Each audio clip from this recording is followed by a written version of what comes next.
Hello friends, स्वागत है आप सभी का अपने यूट्यूब चैनल फ्यूचर बोर्ड में। तो दोस्तों, आज के इस वीडियो में मैं बताने वाला हूं क्लास 12th के लिए केमिस्ट्री का काफ़ी इंपॉर्टेंट प्रश्न जो हर साल बोर्ड एग्जाम में बार बार पूछे जाते हैं। तो इस वीडियो को शुरू से अंत तक देखिएगा, इस वीडियो को कहीं से स्किप मत कीजिएगा और इस चैनल पर नए हैं तो चैनल को सब्सक्राइब कीजिएगा और वीडियो को लाइक जरूर कीजिएगा। तो चलिए स्टार्ट करते हैं आज का वीडियो। तो दोस्तों, यहाँ पे आपका पहला नंबर प्रश्न है, पहाड़ों पर जल का व्यर्थनाक कम हो जाता है क्योंकि। आपका क्वेश्चन है, पहाड़ों पर जल का व्यर्थनाक कम हो जाता है क्योंकि। बताइए किसके कारण से कम हो जाता है। तो याद रखिएगा, वहाँ ताप कम है।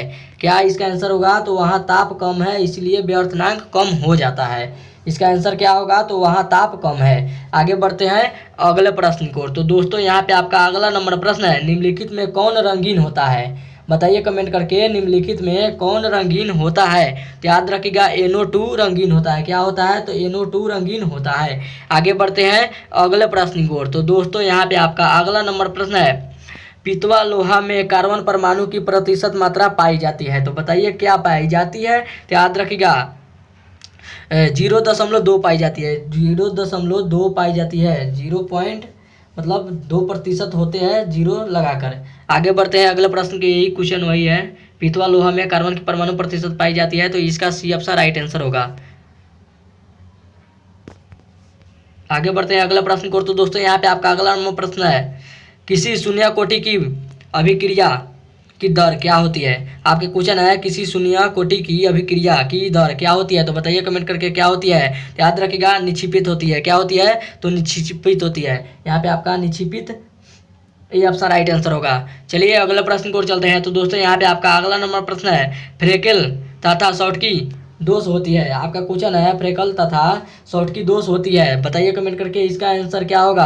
तो याद रखिएगा, क्रिस्टल दोष होता है। क्या होता है? तो क्रिस्टल दोष। यहाँ पे आपका बी ऑप्शन राइट आंसर होगा। चलिए अगला प्रश्न को चलते हैं। तो दोस्तों, यहाँ पे आपका अगला नंबर प्रश्न है, NaOH है एक। बताइए क्या है। आपका क्वेश्चन है, NaOH है एक। तो बताइए क्या है। तो याद रखिएगा, क्षार है। क्या है? तो एक क्षार है। यहाँ पे आपका बी ऑप्शन राइट आंसर होगा। चलिए अगला प्रश्न को चलते हैं। तो दोस्तों, यहाँ पे आपका अगला नंबर प्रश्न है, निम्नलिखित में किस प्रकार के दोष के कारण क्रिस्टल के घनत्व में कमी होती है। आपका क्वेश्चन है, निम्नलिखित में किस प्रकार के दोष के कारण क्रिस्टल के घनत्व में कमी होती है। बताइए इसका आंसर क्या होगा। तो याद रखिएगा, शॉर्टकी के कारण कमी होती है। क्या होती है? तो शॉर्टकी के कारण घनत्व कमी होती है। यहाँ पे आपका बी ऑप्शन राइट आंसर होगा। चलिए अगला प्रश्न को चलते हैं। तो दोस्तों, यहाँ पे आपका अगला नंबर प्रश्न है, नायोप्रीन है। तो बताइए क्या है। आपका क्वेश्चन है, नायोप्रीन क्या है। तो याद रखिएगा, यहाँ पे आपका संश्लेषित रबर होगा। क्या होगा? तो संश्लेषित रबर होगा।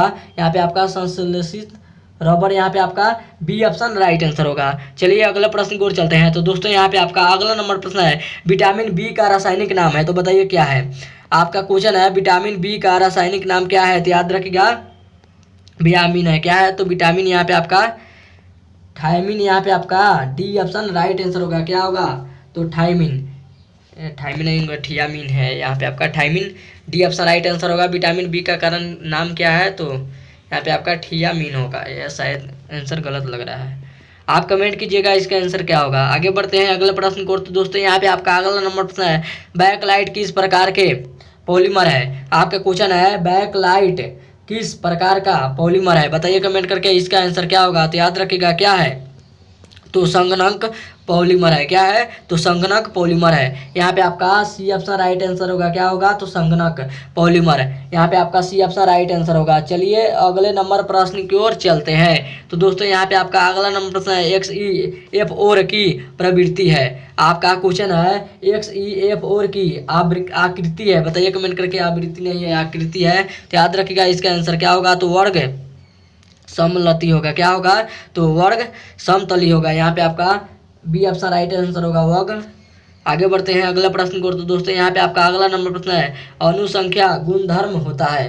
आपका क्वेश्चन है अनुसंख्या गुण धर्म होता है, तो बताइए कमेंट करके इसका आंसर क्या होगा। तो याद रखिएगा आदर्श तनु विलयन का होता है। क्या होता है, तो आदर्श तनु विलयन का होता है। यहाँ पे आपका ए ऑप्शन राइट आंसर होगा। चलिए अगले नंबर प्रश्न की ओर चलते हैं। तो दोस्तों यहाँ पे आपका अगला नंबर प्रश्न है समुद्री जल से प्राप्त होने वाला तत्व है। आपका क्वेश्चन है समुद्री जल से प्राप्त होने वाला तत्व है, तो बताइए कौन सा तत्व है। तो याद रखिएगा आयोडीन है। क्या है, तो आयोडीन है यानी कि नमक है। यहाँ पे आपका सी ऑप्शन राइट आंसर होगा। समुद्री जल से प्राप्त होने वाला तत्व है तो आयोडीन है। यहाँ पे आपका सी ऑप्शन राइट आंसर होगा। चलिए आगे चलते हैं अगले प्रश्न की ओर। तो दोस्तों यहाँ पे आपका अगला नंबर प्रश्न है बिना बुझा चूना को जब जल में डाला जाता है तो अभिक्रिया होती है। आपका क्वेश्चन है बिना बुझा चूना को जब जल में डाला जाता है तो अभिक्रिया होती है, तो बताइए इसका आंसर क्या होगा। तो याद रखिएगा ऊष्माक्षेपी अभिक्रिया होती है। क्या होती है, तो ऊष्माक्षेपी अभिक्रिया होती है। यहाँ पे आपका ए ऑप्शन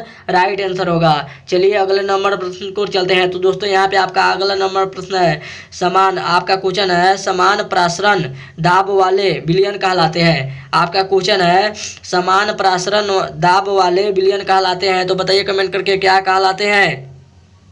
तो समप्रासारसी विलयन कहलाते हैं। क्या कहलाते हैं, तो समप्रासारसी विलयन कहलाते हैं। यहाँ पे आपका बी ऑप्शन राइट आंसर होगा। चलिए अगले प्रश्न को चलते हैं। तो दोस्तों यहाँ पे आपका अगला नंबर प्रश्न है वाष्प दाब का अक्षेपित अवनमन का नियम दिया। आपका क्वेश्चन है वाष्प दाब का अवक्षेपित अवनमन का नियम दिया। बताइए कमेंट करके इसका आंसर क्या होगा। तो याद रखिएगा क्या होगा, तो राउल्ट ने क्या होगा, राउल्ट ने दिया था। क्या होगा, तो राउल्ट ने